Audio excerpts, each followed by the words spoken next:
Greetings, amazing souls. I am Dr. Acetra D. Russell, founder of Moving Mountain Ministries, and I'm so honored to share this moment with you. So, before we begin, I have one question to ask you. Do you know what a barnacle is? For all those who don't know what a barnacle is a tiny sea creature that attaches itself to a ship. And once it sticks, it won't let go. You see, over time, the barnacles pile up and they cause so much drag that the ship slows down. Now, the ship still floats. It still looks beautiful on the surface, but underneath, it's carrying a weight that's stopping it from moving forward. Now, I know you're wondering, what is she talking about and why are we talking about barnacles? We're not in the military, right? So, I'm going to ask you this question and that'll let you know what we're talking about. What barnacles have attached themselves to your life?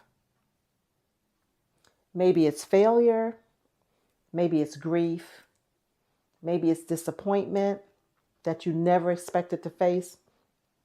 So I want you to say this right now.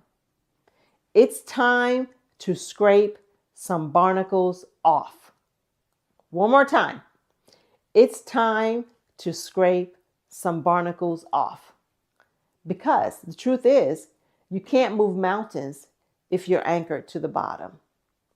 And resilience begins when you decide this weight will not hold me down any longer. You were designed to move, to rise, to rebuild, and to keep going, even after life tries to break you. That's what moving mountains is all about. It's about learning to rise when everything in you wants to give up. Let me share my personal story with you. My barnacle was the death of my daughter. That loss could have ended me. It could have been the storm that sank my ship. And not long after, I faced another heartbreak, a divorce. You see, in a matter of months, 6 months to be exact, my world flipped upside down. I had to start over. I had to raise my daughter alone and rebuild life from broken pieces. It wasn't easy because I thought I wasn't going to be able to do it. You see, I felt like the barnacles of grief and pain were never going to come off. But here's what I learned. Resilience is not pretending you're okay. It's choosing to believe that God will make you okay again. It's not about bouncing back to who you were. It's about believing forward, becoming who you were meant to be after the breaking. That's a decision we all have to make because God's grace gave me the strength to start scraping and scraping and scraping. And one day, that one scrape helped me rise again. And what I realized is that my story wasn't a tragedy. My story was a testimony in progress. So someone watching right now, your storm isn't your end. And you have to know that. Your storm is the preparation for your next assignment. So just to teach you a little bit about the mindset. You see, there's a mindset that tries to hold us captive. It whispers, you'll never get past this. You'll always be stuck. You'll never be whole. But God says something very different. Romans chapter 12, verse 2 reminds us, be transformed by the renewing of your mind. That means your circumstances don't define you. Your mindset does. Resilience begins in your mind before it shows up in your movement. If you keep looking backward in that rearview mirror, you'll miss what's ahead. If you keep replaying what broke you, you'll never see what God is building next. So let's talk about 3 principles that help you rise again. There are 3 ways to move mountains after failure, loss, and disappointment. So, principle number 1 is always remember who you are. You are not what happened to you. You are what you choose to become after it. You are not the job you lost. You are not the relationship that ended. You are not the mistake you made. You are God's perfect masterpiece in progress. So sometimes life will try to label you by your lowest moment. Even people will try to label you by the things that they've seen in your past. But leadership, real resilient leadership, is saying, I may have been through it, but I'm still here and I'm still becoming. So, repeat after me. I'm still becoming. Because when you remember who you are, you take back the power of your identity. You stop reacting to the pain and start responding with purpose. Let's move on to principle number 2. Principle number 2 is refuse to stay stuck. You can't move mountains standing still. They say faith without work is dead, right? So at some point, you have to say, I've cried enough tears over this. I've replayed this long enough. It's time to move on again. I'm not saying that you can't not cry. You can still cry, but you have to remember, sometimes you have to stop so you can pick yourself up again. You see, and I know that sounds simple, but moving after disappointment is an act of faith.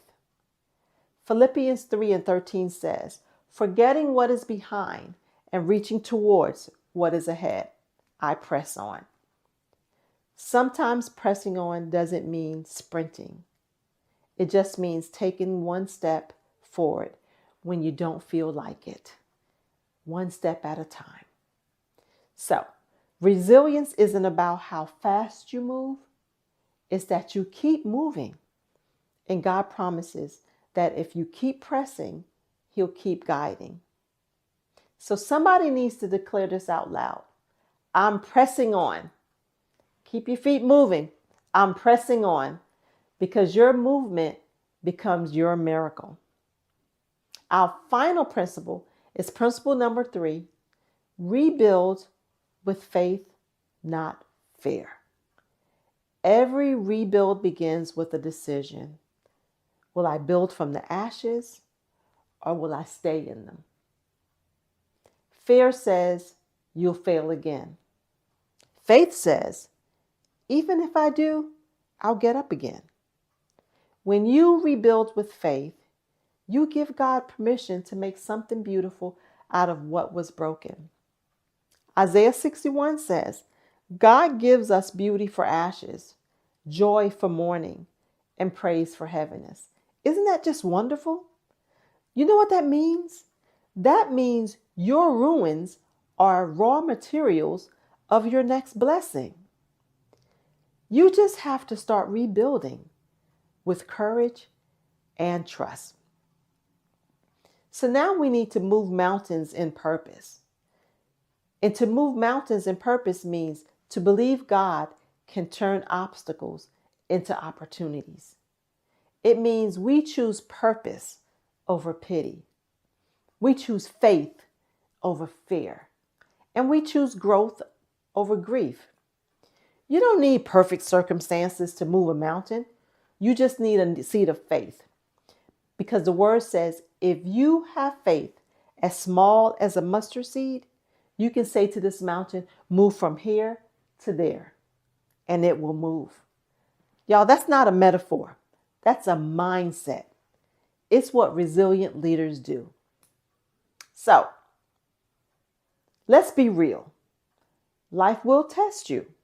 You will definitely get tested. There will be days when you question everything. There will be days when you don't want to get out of bed. There will be days when you don't want to move. There'll be days when you cry more than you celebrate. Days when it feels like the mountain won't budge at all. But here's the promise. Even when it doesn't move right away, God is still moving you. You're growing stronger. You're learning faith in motion. You're becoming unshakable. So, I want you to remember this. Your pain does not disqualify you. It prepares you. Your loss does not define you. It refines you. And your mountain is not meant to stop you. It's meant to show you how powerful your faith really is.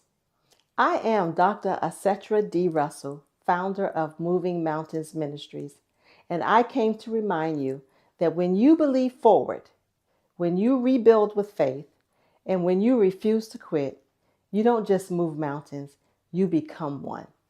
So come on, family. Let's rise, let's rebuild, and let's move mountains together. You can connect with me on my social media accounts at LinkedIn, Facebook, and Instagram at Acetra Russell or Dr. Acetra Russell, or check out my website, acetrarussell.com. You be blessed.